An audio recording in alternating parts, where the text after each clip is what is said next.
Aussi nos parents qui marient aussi les filles de 14 ans, 15 ans, c'est interdit. Jésus-Christ, mon Sauveur. Il est désormais interdit en Côte d'Ivoire de marier des filles de 14 ou 15 ans. Je vous salue, chers frères et sœurs en Christ. Que la paix et la grâce de notre Seigneur Jésus-Christ soient avec chacun de vous. J'espère que vous êtes en bonne santé et ferme dans la foi. Aujourd'hui, je viens vers vous avec un sujet sérieux qui touche à la fois notre société et notre responsabilité en tant que croyants. Il s'agit de la protection des enfants, en particulier des jeunes filles, face à certaines pratiques qui ne respectent ni leur dignité ni le plan de Dieu pour leur vie. À la lumière des récentes décisions prises en Côte d'Ivoire, il est important que nous prenions le temps de réfléchir, d'enseigner et de nous positionner clairement selon la vérité, l'amour et la justice. Que dit la parole de Dieu? Quelle doit être notre attitude face à ces réalités? Je vous laisse regarder la vidéo. Donc je voulais vraiment demander aux guides religieux d'être nos relais dans les mosquées, aux pasteurs d'être nos relais, aux présidents des jeunes d'être nos relais dans les quartiers, pour sensibiliser les jeunes sur ce phénomène. Parce qu'il va venir dire que non, à Tremousolo, mais elle a 12 ans.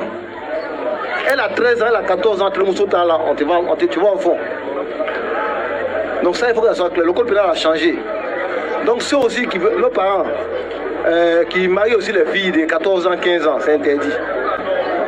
Si à la mosquée, on vient à la mosquée, on dit l'imam est en train d'officier un mariage entre une mineure de 14 ans et un vieillard qui a l'âge, il a 50 ans. L'imam, tous ceux qui sont assis autour, là, on les prend. Gédéon de la Tchétchouva avait plusieurs fois dénoncé cette pratique barbare. Et aujourd'hui, le Seigneur a décidé faire quelque chose dans ce sens. Forcer une mineure à se marier, c'est briser son avenir, compromettre sa santé et lui voler ses rêves. C'est une violence silencieuse qui laisse des cicatrices profondes, physiques comme psychologiques.